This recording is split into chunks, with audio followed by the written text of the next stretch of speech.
Hi, everyone. Welcome to today's webinar hosted by Rails to Trails Conservancy's Trail Expert Network. Our topic today is trail use and maintenance during the COVID-19 pandemic. My name is Liz Thorstensen. I'm the Vice President of Trail Development here at Rails to Trails, and I'll be moderating today's webinar along with my colleague Eric Oberg, who's our Midwest Director. We hope you and your families are well and safe during this unprecedented and chaotic time that we're all currently living through. And I want to say that we're just so thrilled that so many of you could tune in today. We know that this is an extremely timely topic for all of us. And so today's topic is the rapid response on trail use and management in the wake of the COVID-19 pandemic. And as this situation continues to evolve, we're really seeing how important trails and other active transportation infrastructure are in creating strong, healthy, and resilient communities. We've seen unprecedented numbers of people turning out to trails, walking and biking for physical activity and respite and transportation during this time. As a result, trail managers are facing very unforeseen challenges to respond to the extreme increases in demand while simultaneously striving to balance public health and safety in this new era of social distancing that we're all living in. RTC reviewed counter data from 70 different locations across the country from last week, and compared to the very same week last year, trail usage has gone up on average nearly 200%, with some places having increases far higher than 200%. This just shows how much people are craving outlets for their physical and mental well-being during this time of quarantine for many of us. We're thrilled to have 4 trail leaders from across the country who are facing these challenges in real time be with us today to share what their experience has been. And we really envision this to be a dynamic two-way conversations where we're enabling those of you to tune in with your questions, help us think through new ideas, and we really encourage you to send us your questions, ideas, or lessons learned that you've already experienced in this short time that this has been going on. Again, please use that chat function to send us your questions and ideas. And a huge thank you to those of you who sent questions in advance. That really helped us to think through that, how we're going to answer, and just kind of what's on all of your minds. So we appreciate that. I also want to just give a disclaimer that obviously this is an extremely fluid situation we're all dealing with, and it's changing every day. You'll hear from one of the speakers that there were changes that even happened overnight in their part of the country.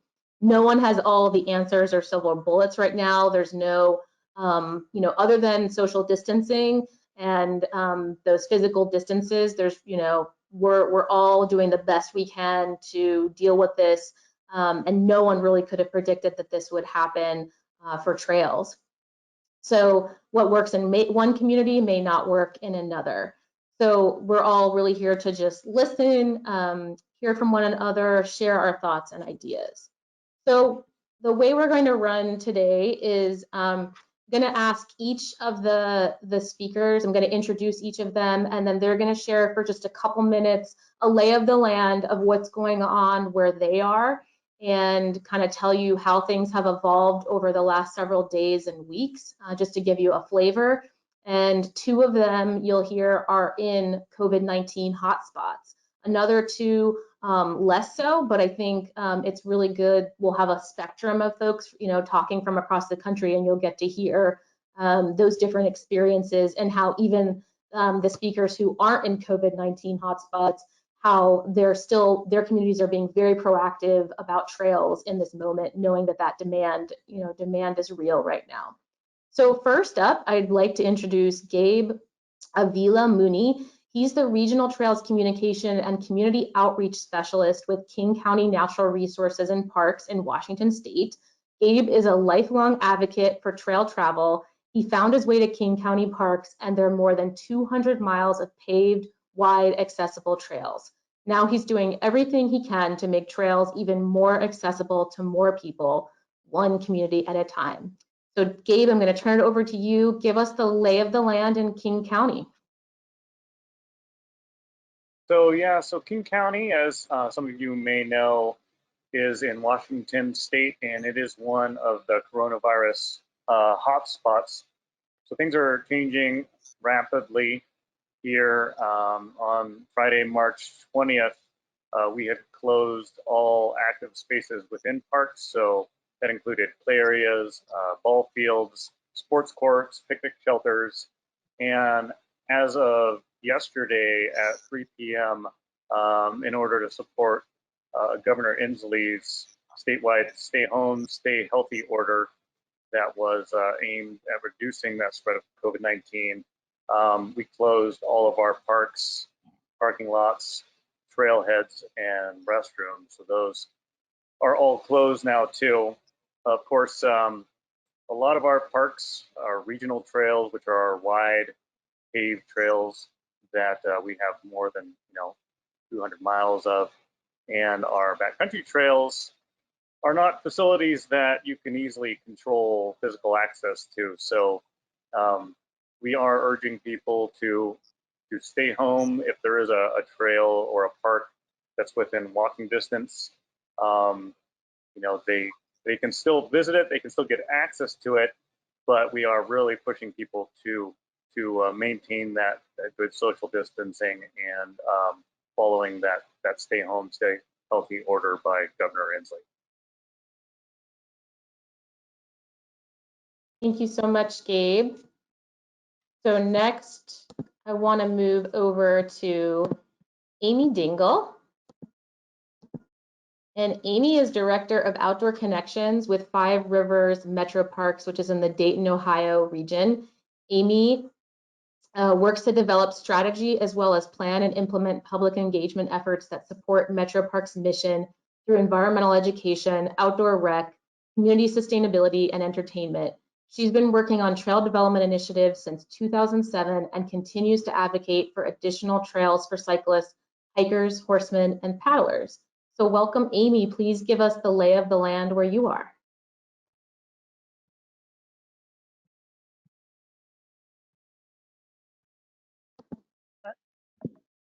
It feels like it's been, sorry, I got distracted. I was muted there for a minute. I apologize. I'll start over. Like others in the country, it's a fluid situation, and things are changing sometimes by the minute, definitely by the day. We also are following the guidelines from the CDC and also from our governor, Governor DeWine, who's done a really outstanding job of bringing the community along on a daily basis and trying to reduce panic in our community, which I give him accolades for. But our park district has also been moving in waves. We have identified essential and non-essential staff in our park, and we remain open to the public. Our trails and our open spaces are open. But like Gabe, our restrooms are closed to the public. Our indoor facilities are closed to the public. We're a special use park district, so we do not have rec centers, and we do not have courts and that kind of thing. So we don't have to worry about that. We have about 16,000 acres in our community that is filled with lots of trails. We have a large paved trail network as well with over 340 miles of connected trail. And so right now we're just, we've reduced in our parks, we've reduced the amount of trash cans that we have just to avoid exposure, both for our staff who we're taking care of, as well as the public, and trying to reduce in any spaces where it's places for people to kind of come together and hang out and congregate. So people, it's spring here, and the weather has really turned for the better the last couple of days. We're seeing a lot of influx to our parks, and so that's kind of our next direction, is trying to navigate heavy use areas and making sure that people really are taking this seriously and following the rules of social distancing, working on signage out there. The National Parks and Rec Association has put out some really great publication that we're also utilizing about COVID-19 and how to social distance on trails. So that's kind of a general overview of where we are. Thank you so much, Amy. That's great. I'd like to introduce Sean Dugan, who's Trail Development Program Manager at East Bay Regional Park District in California in the Bay Area. Sean has worked for East Bay Regional Park District for 13 years. As the Trail Development Program Manager for the last 10 years, Sean has managed complex regional trail and bridge capital improvement projects and worked with community advocacy groups to develop trail use policy. Sean has also played a major role in setting up the Park District's automated trail counter program. So welcome, Sean. Give us the lay of the land for East Bay Park District. Thanks, Liz, and thanks everyone for having me. Really, right now, I think the Park District is in triage mode. It's surreal to look back and see when we were supposed to just be covering our coughs and washing our hands and not touching our faces to sheltering in place. Right now, we are the Park District. Let me describe a little bit about the Park District and then go into how we're responding to this. We have over 123,000 acres of land. A lot of it's open space. It ranges from very urban, right next door to major population centers, to very rural in the backcountry. We have about 1,330 miles of trails, and that's including paved trails and in-park trails, the trails that connect the parks together. So as you can imagine, as was said already, it's very difficult to close these types of facilities. And there's also clearly a lack of understanding of what it takes to manage those facilities happening out there in the world. We have an operations division. We have an acquisition, stewardship, and development division, which is my division. It's kind of the planning and construction. And of course, public affairs, finance, and human resources. All of those departments are scrambling to figure this out internally and externally. The order, I'll just read a few highlights. The order that we're following, we're taking the lead from the CDC and the Alameda County and Contra Costa County health departments. Those are both the counties that our district resides in.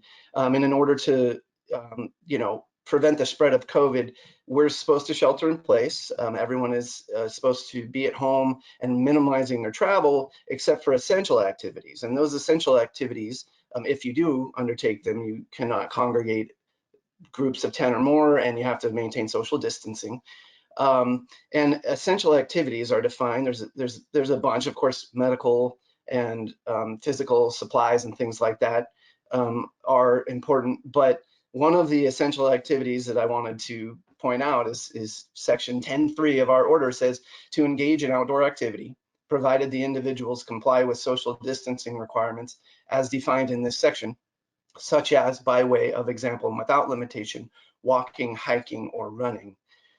So it's very clear in that order that type of activity is okay. And so we're trying to find the balance between keeping our staff healthy and safe, who is far less staff out there in the field right now due to this order, and also keeping the trails and parks open as best we can, because we recognize the mental health importance out there. And any of you who have kids, to think that you cannot possibly go outside once a day is crazy making.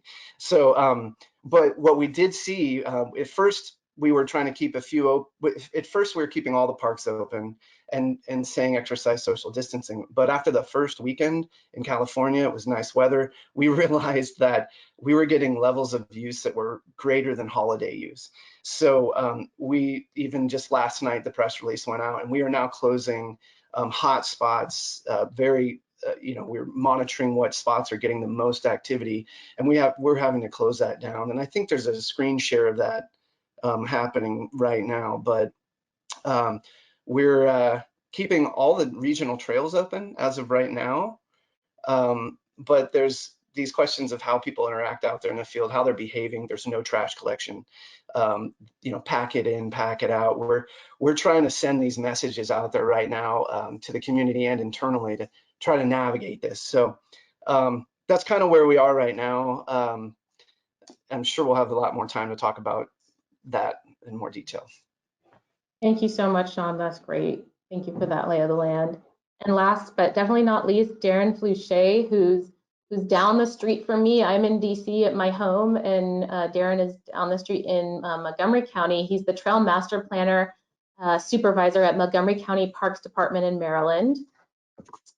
And I'm sorry, Darren, I didn't have your bio, so I'll let you introduce a little bit more about yourself, but give us the lay of the land for Montgomery County and trails and everything that you're seeing from your perspective. Sure. So just really quick bio. My background is in advocacy at the League of American Bicyclists, and then I was a planning consultant at Tool Design Group, and now I'm in the public sector, finishing the 3-sector loop at Montgomery County, where I'm the Trails Master Planner and Trails Program Manager, supervising a team of 5 trail builders who build all of our natural surface trails, as well as our volunteer coordinator and our GIS coordinator and our trails manager. So the lay of the land in Montgomery County right now is that our parks and trails are open. We have suspended our facilities, our indoor facilities, and all of our events, but our open spaces are open, as other folks had mentioned. We feel like everything that we love about our trails all the time are really essential right now, giving people an opportunity for exercise and reflection and even waving at your neighbors from a safe distance. But we are encouraging everyone to follow reasonable precautions. A primary concern is the health and safety of our employees and our park visitors. And so all the decisions that we're making, as other people have mentioned, are guided by the directives we received from Governor Hogan's office and the health department. We closed down our indoor park facilities and canceled all events on March 12th. That was through March 31st, and now that's been extended through April 30th. That includes all of our trail maintenance volunteer events. And as I think Sean mentioned, we're limiting park gatherings to 10 people.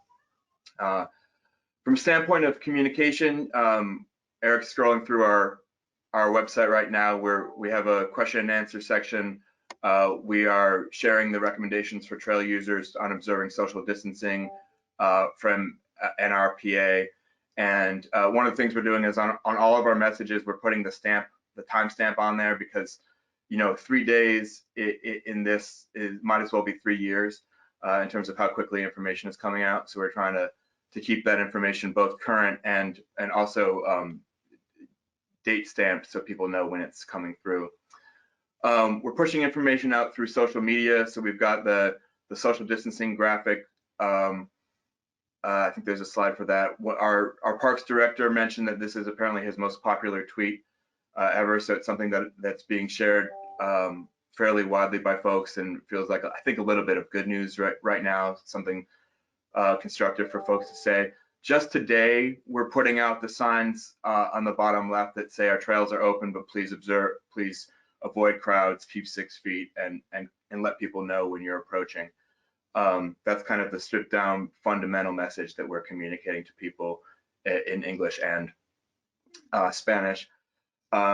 We've also seen a lot of activity on our trails, and we're encouraging people to disperse in our county. So we've got some really densely populated down county areas near Washington, D.C., and we also have some more suburban and some very rural areas in our county, where we're encouraging people to check out a trail you haven't seen before. Don't just default to the one that you know about in your neighborhood, but try and explore different trails that might be less populated right now.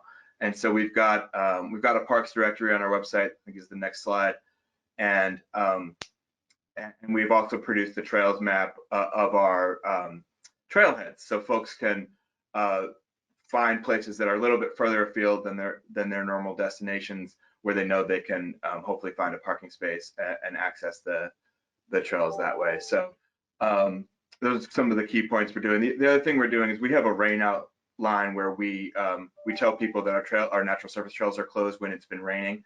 We're actually suspending that, so we're not actually closing our trails to let people still get outside even 24 hours after it's been raining. So those are some of the things we've done so far.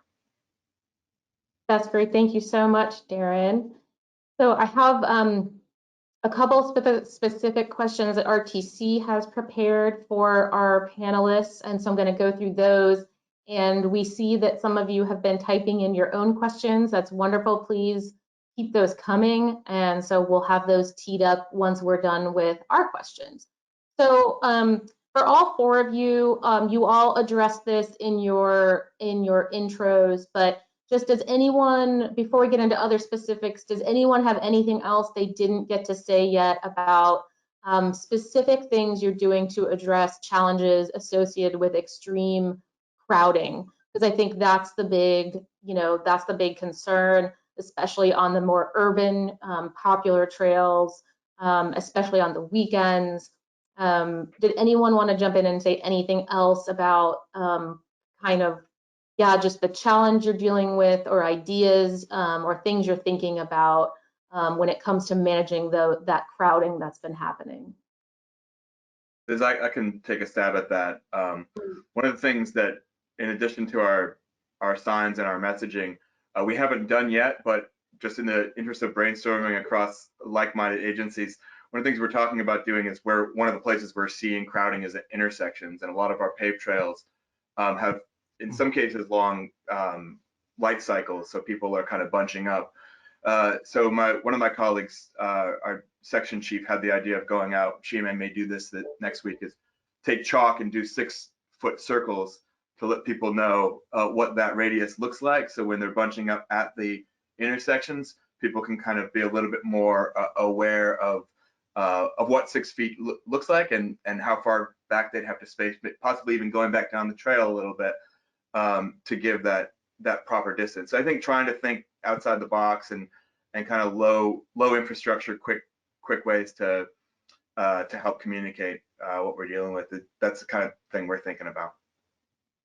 Great, thanks. Anybody else want to jump in on anything else to add on the managing crowding, or anything you're thinking about with that? I think one of the things we're doing, I mean, we're also doing signage and that kind of thing, and social media is all over the place. But I think the message we're trying to give to people, especially because our governor, like all of your governors have said, is nature's open and they're actually encouraging the parks. It's a great opportunity for us to actually highlight how parks help our mental and physical health. But we also have a campaign going about nature is open. And that is not just about trying to send people to our parks. It's also a campaign about how you can get outside in your neighborhood or in your backyard, and just trying to encourage people about the benefits of the outdoors, and that you can find the outdoors right outside your front door. And I think marketing is a real key in this. Everyone's pretty glued to their phones and media. And so there's a great opportunity to really have a voice there to try and help people understand, especially if they have fears about going out in public spaces, of how they can still utilize the outside. Excellent, thank you, Amy. Anybody else want to jump in on this one? If not, I have a quick thought. When we put out our survey to trail managers in the wake of the pandemic, which I hope all of you listening in who are trail managers will fill out our survey. One person wrote in that they had taken away like anything that they could that was not fixed permanently near a trailhead, like took away benches, took away anything else to not allow people to I guess people were congregating, a lot of people are congregating around trailheads. And so anything they could kind of do so that people weren't at least able to crowd and congregate around the physical trailhead itself. And also have been hearing a lot about, and I think some of you on the call might be able to jump in on closing of parking lots as well, if anyone wants to jump in on the parking lot issue. Well, I'll jump in on that. I was going to mention that. Thanks, Liz. Is that, yeah, the challenge is finding this balance for us right now, where we want to provide that for the public. It's what we do. It's the message we've been giving: healthy parks, healthy people, that we want people to come visit our parks, but at the same time, not over promote them so that you get these massive crowds coming in. And that's really all we have the power to close is those staging areas. We've said, don't touch benches, don't go to picnic areas. We have botanic gardens we've closed, rental facilities, all bathrooms, And then now it's looking like staging areas, major parking areas into the parks. And I think lastly, I'll say that the challenge that I think every one of us is dealing with, but I'll just give verbiage to here, is that I'm not sure how serious the general public is taking this. And as we see the cases rise, people sort of say, oh, gee, this is important. But in a world in the last 3 years where we've sort of not really trusted our government so much in our messaging, that I think people think, oh, this doesn't apply to me. So that's what we're challenged with right now. And then trying to make signs and get the word out through social media, our website, and press releases with minimal staff to do so. So I know we're all there, but that's one of the biggest challenges we're facing, I think. Oh, thank you. Thank you for calling it out. I think that's spot on. Okay, so we have a couple RTC questions for each of you that I'm going to ask. So I'm going to start with Gabe. So tell us, Gabe, anything else you want to add in terms of what we were just talking about with the crowding?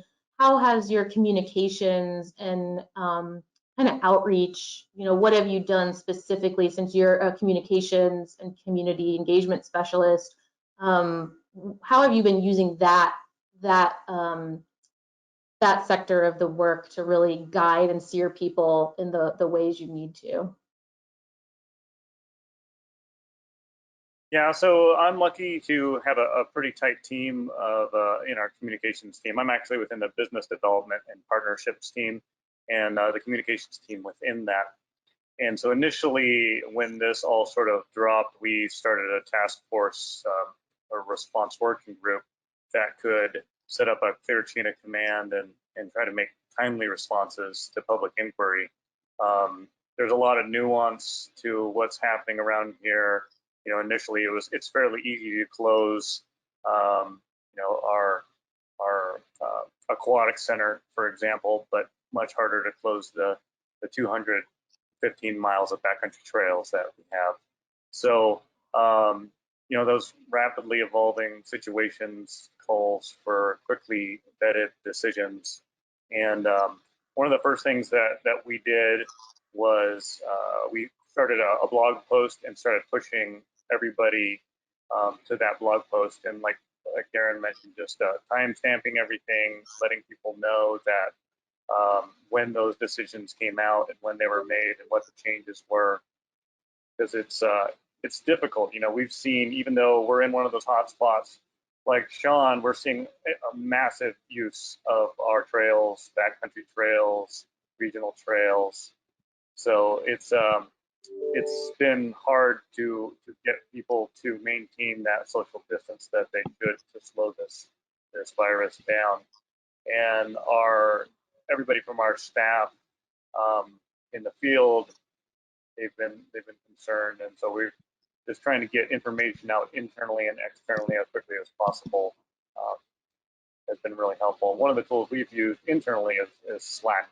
We've been using Slack for a while, but it's a great tool that really makes us feel connected, as well as be able to talk in real time very quickly. So it's been helpful.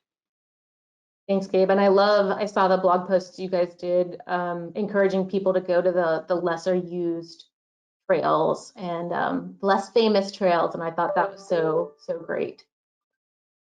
So Amy, I've got a question for you.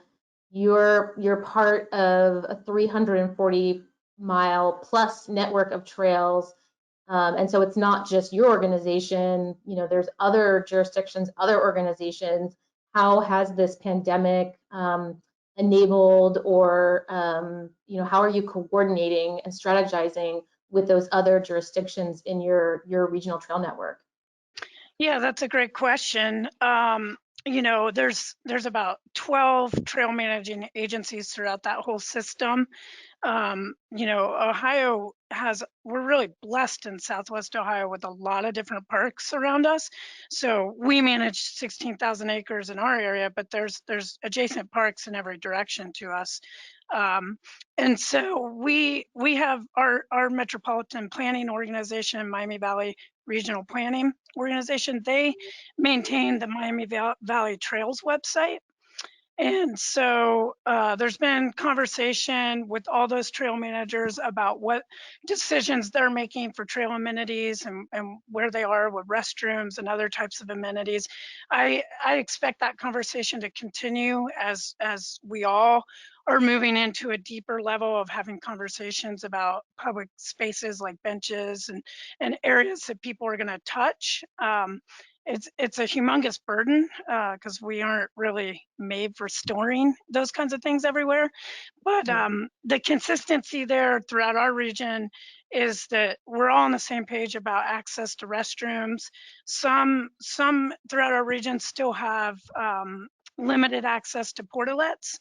Our agency just today was making a decision that we're going to remove those from our spaces.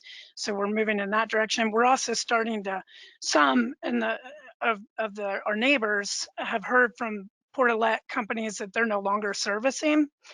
And so that becomes a problem as well.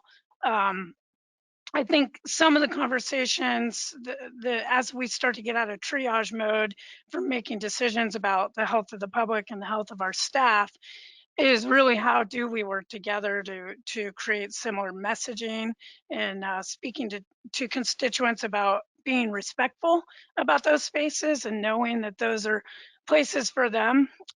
Some of our districts have seen, unfortunately, users not deal well with closed restrooms, and they've been sabotaging or vandalizing the spaces that are closed.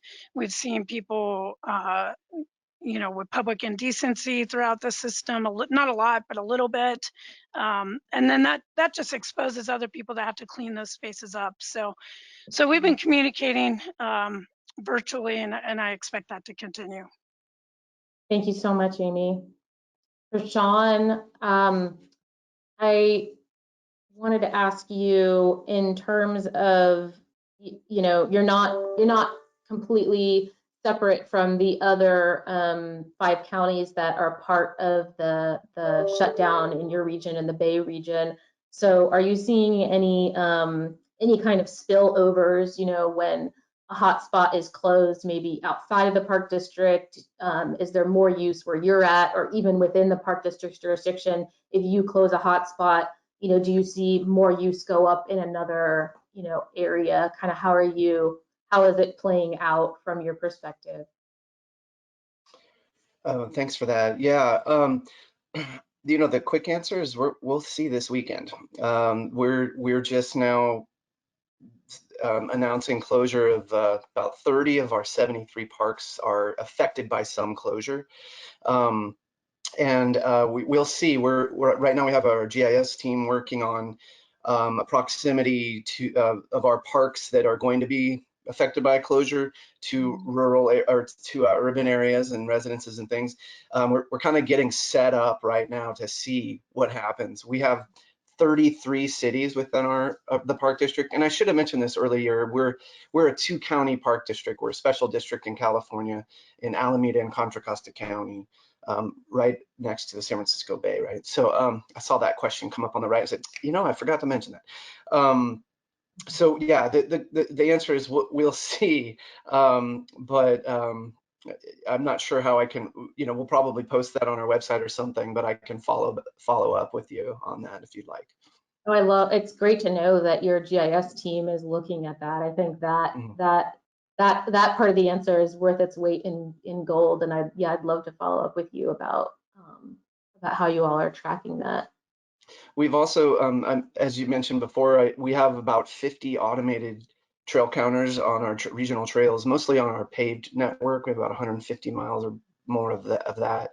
And I concur with the results that you're finding or that you've reported. Was it looks like the average doubled within the first week of the shelter-in-place order. Wow. And so I am watching that as well to see if there's any trends that change. Many of those counters have to be, the data has to be uploaded by a physical staff member, and we're on limited staff right now, so some of that's hard to get. But so we're watching, and we'll continue to make management decisions and changes as we see fit, depending on the reaction. Thank you so much, Darren or Sean. Appreciate that answer. Darren, Montgomery County, for those who aren't familiar, Montgomery County has over 1 million people in it, I believe. So, so you're working for a big park agency with a lot of staff. So how is Montgomery County Parks Department addressing the safety of the maintenance and cleaning staff right now? Yeah, well, I can speak for our kind of operations and our trails crew. Well, first of all, everyone that can telework is encouraged to telework, so there's that. I think that's probably universal. We have also provided all of our staff with 40 hours of social distancing leave as things come up with family or other issues where people just aren't going to be as available. Now, I will say that 40 hours, depending on how long this stretches out, could go pretty quickly for a lot of folks, but it's something that we're trying to provide flexibility to our staff to the extent possible. And then we're also thinking about things like, for the folks that are working in the field, we've encouraged our trails crew, for example, to drive separate vehicles to locations in the field where they're going to, not to share vehicles. We're kind of relaxing flexibility where folks can drive from home to trail locations instead of meeting at their headquarters. So things like that, and really just focusing on allowing people to be as flexible, focusing on getting the projects done in whatever sort of time people need to work, and providing people as much support to keep the social distancing, and so we're not putting our staff at risk. I'm sure that's something that everybody's dealing with. Great, thank you so much, Darren. And back to Gabe. How can other agencies be more prepared for what could be a similar experience that King County has really been one of the first urban counties, pretty hard hit. So for those places in the country who are, a week or two behind you in the pandemic, but maybe dealing with this, what can they do to prepare from a trail use and trail management and communications perspective?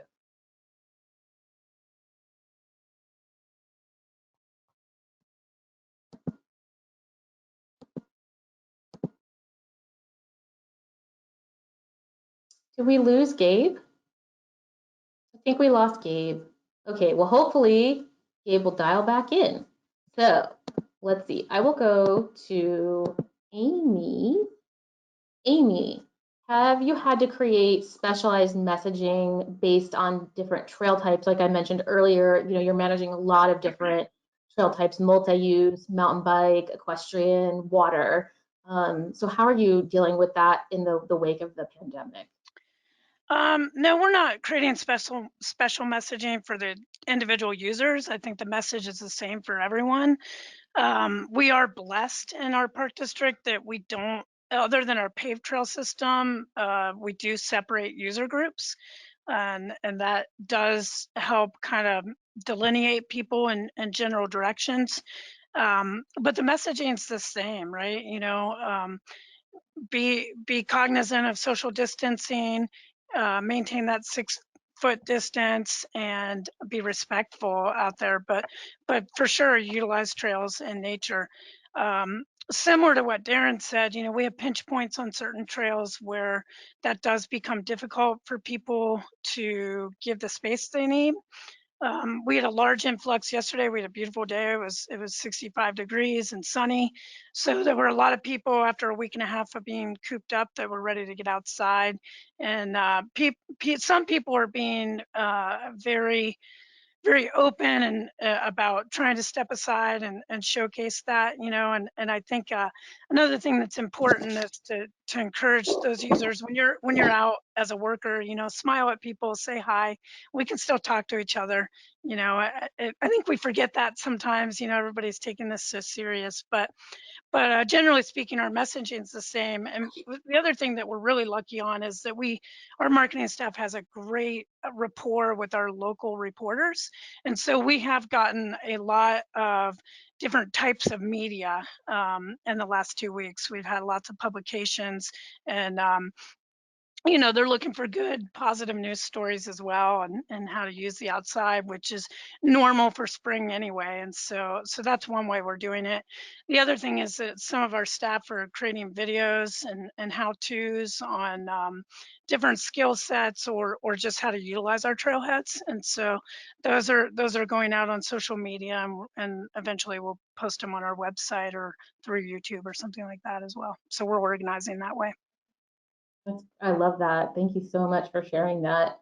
And then one more RTC question, and then we're going to move on to the audience's questions. So for Darren, is the Parks Department anticipating that there are planned improvements or construction or even planning processes that you're going to have to delay or even cancel in light of the pandemic? Yeah, certainly delay. All of our public meetings are canceled. A lot of meetings are still happening over video conference, but in terms of public outreach, that's put a hinder on our planning. So things will get delayed. I don't know that things will necessarily get canceled. From a natural surface trails construction standpoint, we're shifted entirely towards maintenance of our trails rather than new construction. We were about to undertake a couple of major natural surface trail projects. Those are certainly on hold for the time being as we focus on making sure that our trails are traversable and safe.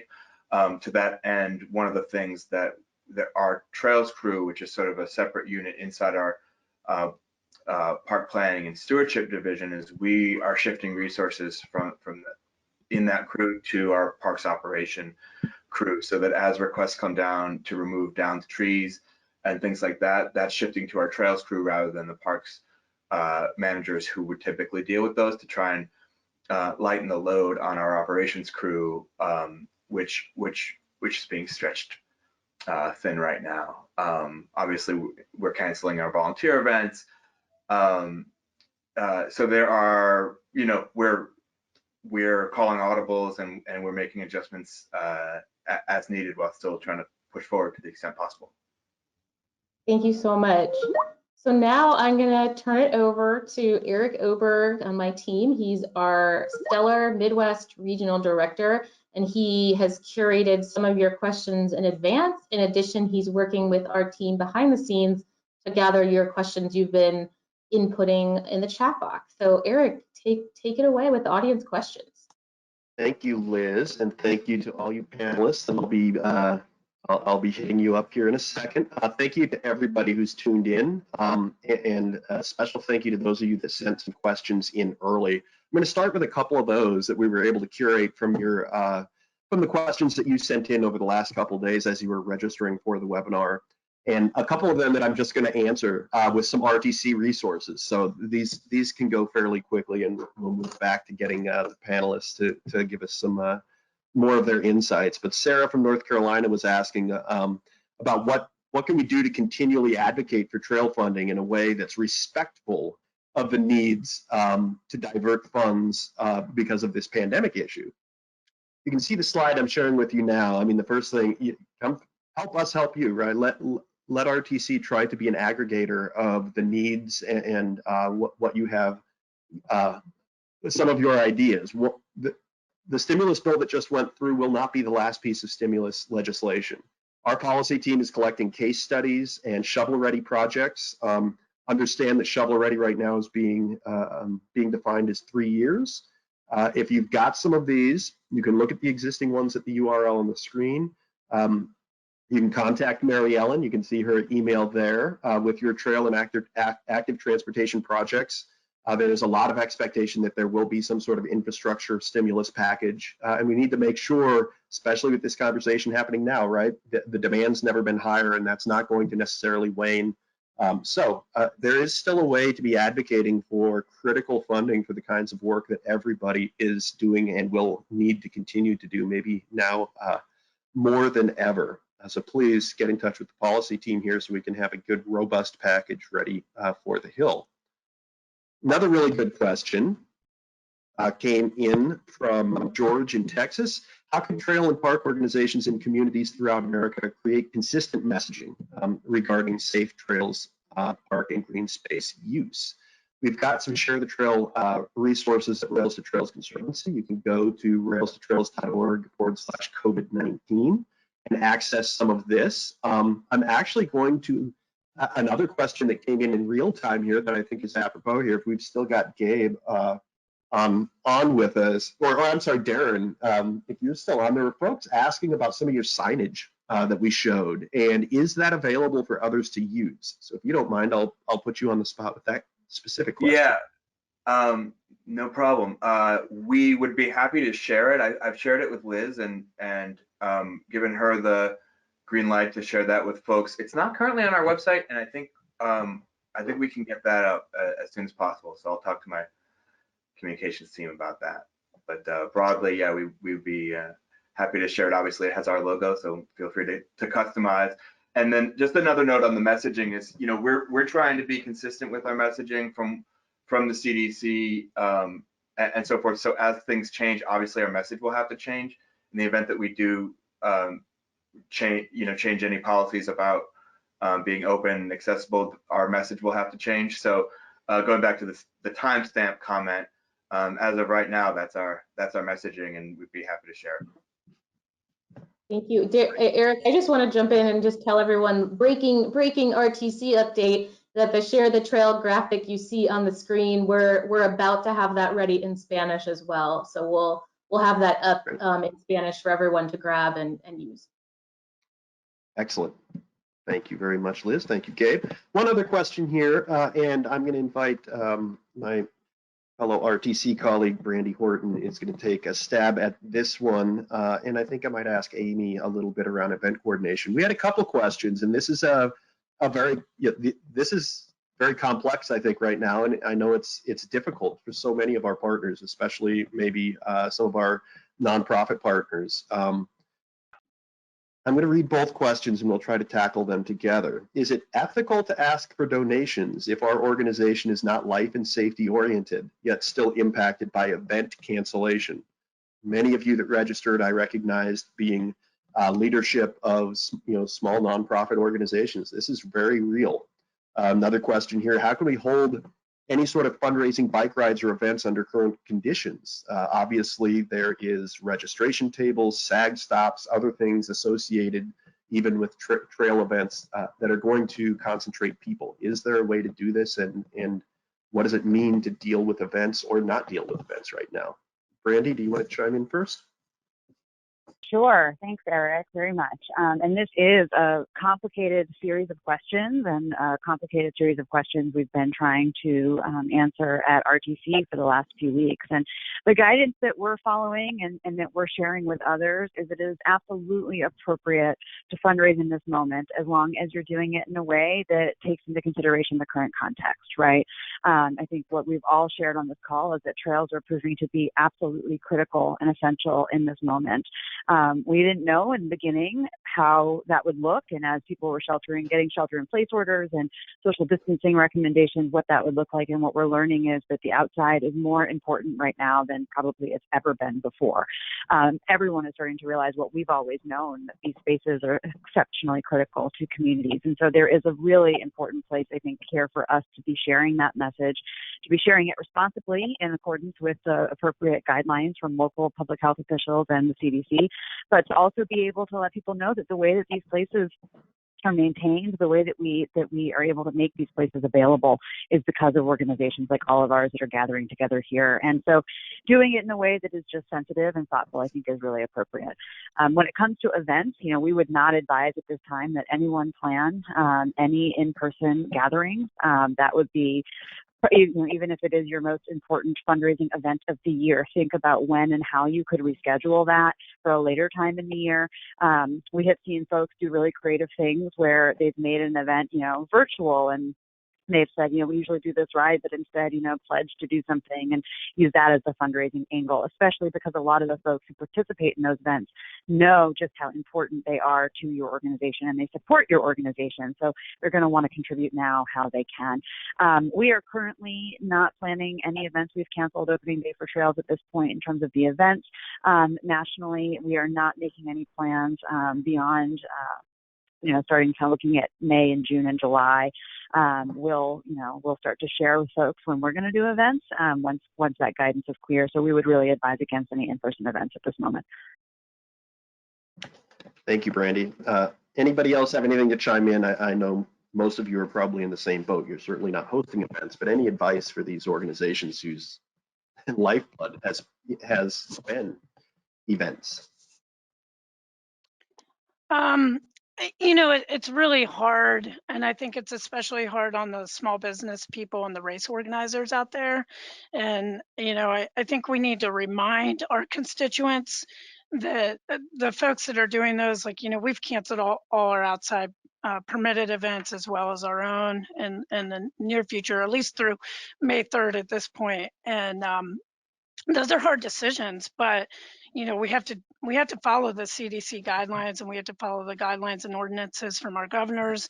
And I think that sometimes we forget to remind the public that some of those race organizers that had to close, they've already spent that money, and they've bought the t-shirts, and even though the event didn't happen, they might not have the money to return it back to the user. And I think all event organizers are trying to find creative ways to give that back to the user. But I just think it's important for us to remind when we're talking to the public to remind them to be gracious on those kinds of decisions. These aren't things we want to do, but they're things that we must do, and I think that we're all eager to get back to business as usual as soon as possible, right? I mean, it's our livelihood. But I just think that's an important thing. And I don't think at this point in time that under the guidelines that we're under, that it is possible to host an event on a trail, even if you're spreading people out. There's just too many parameters that come into play with that. Thank you, Amy.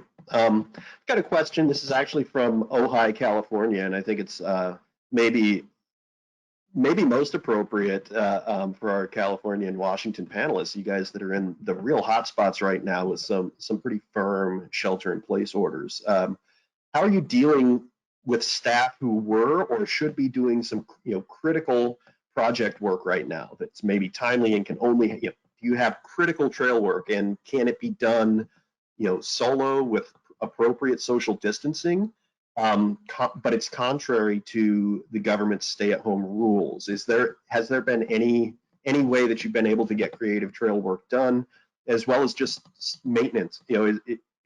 The question here is a little bit around opportunity. With parks closed, are you able to safely have park staff do maintenance that's hard to do when they're filled with people?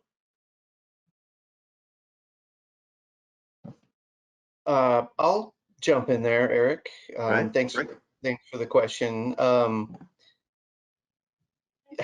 I think it's unfortunate, but given what right now, let's say there is not an opportunity for like trail maintenance or sort of routine yearly maintenance to be happening, because what I'm hearing is most of like the park supervisors and staff in the field are running around trying to manage the parks with less people right now. Unfortunately, we have so many trails that we have a hard time getting to them when we're fully staffed. There are like in California, there is obviously the high threat of wildfire season, and that is coming.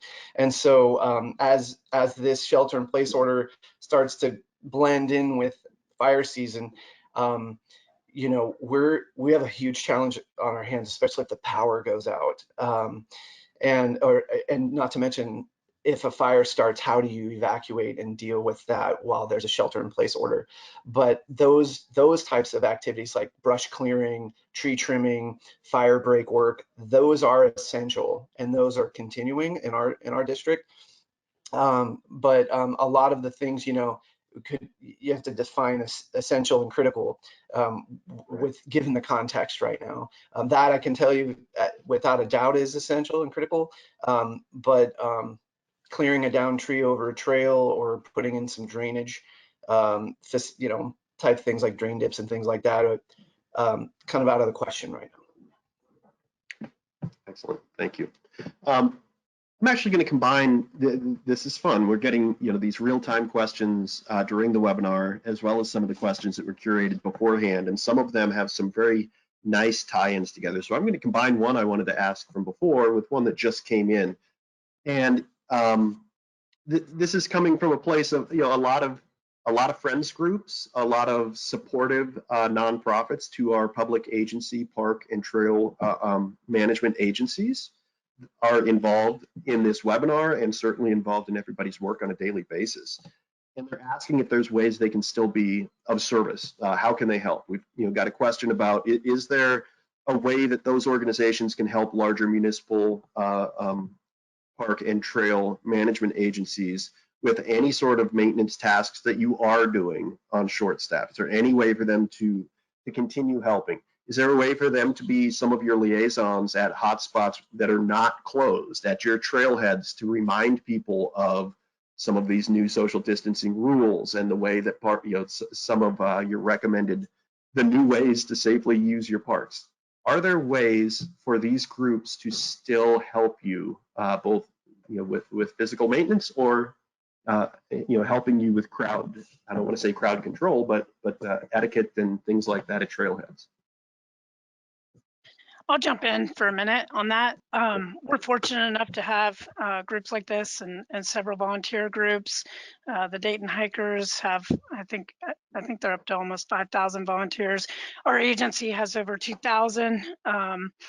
And for the most part, we've halted a lot of our official volunteer work, especially with trail construction and maintenance. The longer this shelter in place goes into place could impact that. It's obviously going to make it longer for us to function and get back ahead of things. But I think one thing that our volunteer groups are doing, a lot of them have meetup group websites and that kind of thing, and they're helping cater the message, right? They're helping to pass that along. I'm not sure we're in a place at the very moment where they can help physically on the trail, but I do think that it is a place where they can help carry the message and reach more people than we're reaching that are following our sites. And another thing that, you know, I just want to throw out there, because I think it's we're in a unique place to do it. And this is kudos. We have a law enforcement division, and so kudos to our law enforcement for actually bringing this up. But we, you know, as a lot of people have older volunteers and they're in that kind of compromised immune group, we did offer, because law enforcement continues to be essential for us. We've sent messaging to them about our cancellations, but we've also sent the message that for once we'd like to give back to them, and if we can help by running to the grocery store or delivering items to them, that we would like to do that. And so I just thought I'd throw that out there, because I think it is a unique opportunity for us to actually give back to our volunteers. That's great. I just want to, Eric, I just want to know, great question. I think we should all be asking the question, you know, right now, how can we help? And I agree with Amy's answer, which is for us, we've canceled all our events, and we wouldn't encourage folks to go out and do any maintenance right now, but to be ready, because we know that when things open back up and things are lifted, we're going to have a lot of needs stacked up. So if you can just keep that spirit and keep that sort of generous attitude towards, you know, sometime down the line, we will all be calling on you. So thank you very much for that offer. So true. No, that's a great point. Darren, maybe I'll direct this one to you, because you are so close to such a large metro area. I know some of the rest of you are as well, but I know this is a concern for maybe places that aren't metro centric. but they're very close. And you did talk about, and we showed your map highlighting where trailheads and access points for your trail network is. And we got a question from another place that is certainly not metro-centric, but it is a destination, Houghton, Michigan. And the question was, some trails are concerned and some communities are seeing a massive influx of out-of-town visitors because they want to get out of the city and go take a walk or go take a hike, and it's exacerbating this crowding issue, whereas shelter, if you could get that, you can step out your front door and take a walk or a hike and try to concentrate use where you are. Any thoughts on how to mitigate that, or have you seen messaging around that issue, and any advice for people that are seeing that influx in smaller jurisdictions? Yeah, that's an interesting question. I think we haven't seen, we've seen way lower than normal metro ridership just in the system in general. And so it's not an issue that I am specifically aware of. I mean, I think the general question of our down county metro accessible trails being more heavily used than normal, and then our up county trails that are further off the public transportation, but also just outside of the population centers. We are seeing that. So I think our general messaging is to disperse folks away from those high population areas closer to the city, and just encourage people to think outside of the box of their normal trails. So for example, in the Washington, D.C. area, the Capitol Crescent Trail is always crowded, and it certainly is now. So really trying to encourage folks to think beyond that trail and use the whole, we have 200 miles of natural service trails and about 70 miles of paved trail. And so find a new trail and think outside of your normal routine. So that would go for folks in our county and our neighbors as well. Yeah. Great. Anybody else on the panel? Yeah, anyone else have a thought on that? Yeah, Eric, I just wanted to jump in. It's not a trail and maybe the traditional way we're thinking about it, but from a tourism standpoint, it definitely is. I'm thinking about the tidal basin here in DC, and the cherry blossoms are blooming. And so people kept, and there are little mini trails that go in and around the tidal basin, which are usually packed at this time of year so people can see the cherry blossoms, and people were not heeding the request to stay away during this time. And it just kept coming and coming and getting worse, and the crowds were really bad. And so ultimately the mayor had the police get involved, and they literally cut off, all the ways that you could access that area. And that's just, that's what it took to keep people from coming in and visiting that popular spot. So that required a pretty drastic measure. Sure. I know we're getting close. I've got 5 after 3. I've got a question that I do want to ask and give some space for each of our panelists to answer. You all have unique experience, both past and with this difficult situation, and I want to give each of you a chance to answer this question. If you had one message to say to people who are trying to get out on trails right now, what would that message be? And Gabe, maybe we'll start with you. Yeah, so sorry, my video cut out there, but hopefully you guys can still hear me. Yeah, so, for us, we've just had a massive influx of people getting outside. I mean, we're like all the panelists have mentioned, it's just having access to the outdoors is super important right now.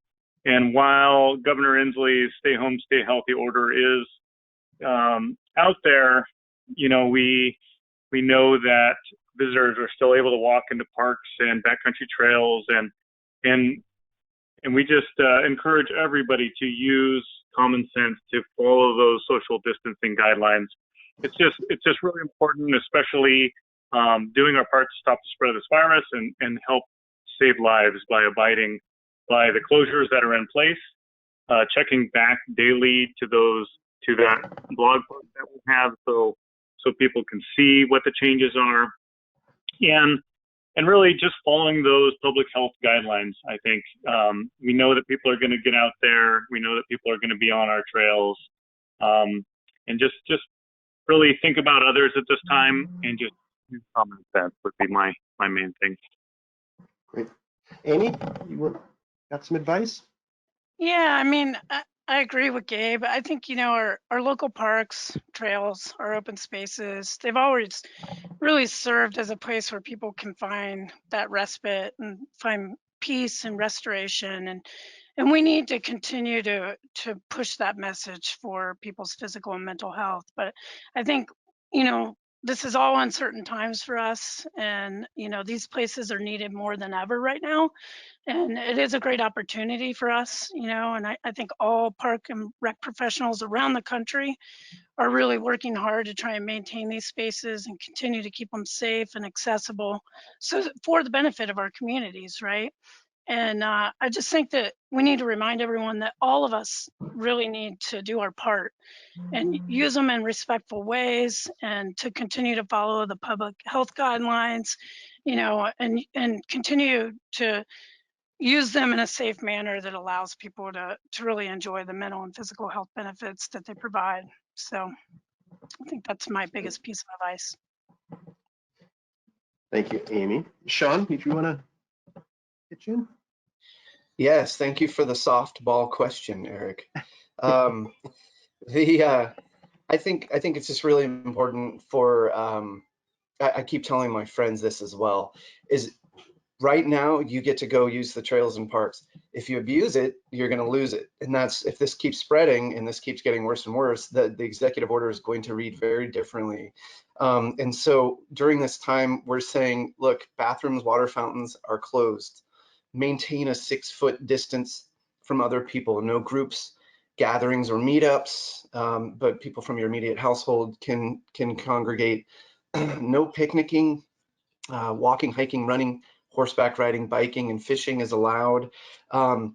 Be aware of high touch points like you know, handles and gates and parking machines, and use hand sanitizer. Keep dogs on a leash. Actually, right now we're saying keep your dogs on a leash, because I think when you pet dogs, you could get germs that from other people petting. You know, there's things people don't think about. And lastly, we're not collecting trash right now, so it's a strict, you know, pack in, pack out your trash. Really exercise an extreme level of social and personal responsibility right now. And last, I just want to say that clean up your poop bags from your dog.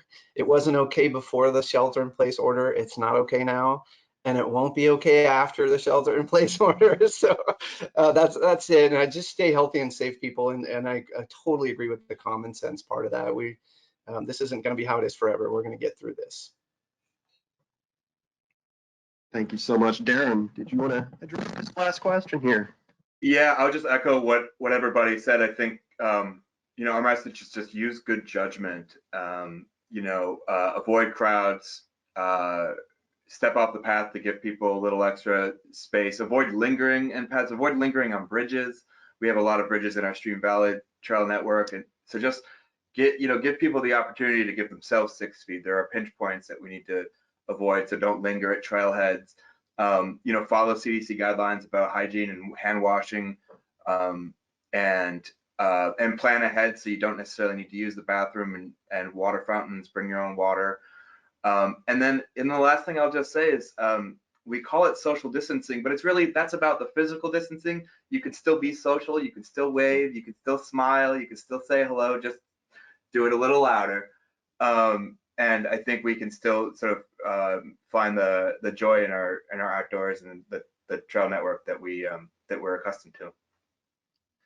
Wonderful. You know, I'm actually going to direct one last question and see if my colleague Liz will address this, because we've been seeing it both discussed and even implemented in some space, and it came up as a question during the webinar.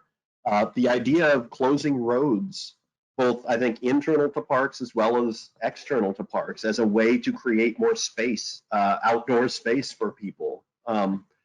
Just that whole concept. Liz, do you want to just take a stab at what we're seeing and hearing?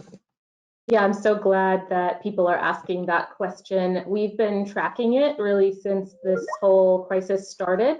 And so give you guys a little bit of a teaser of what's about to come from RTC. We are about to launch a a series of resources on this topic, hopefully as soon as today, but definitely over the next week. So keep your eyes and ears peeled for that. But we're going to be elevating those places that have already done it. The first place that I could track that's done it globally in light of the pandemic was Bogota.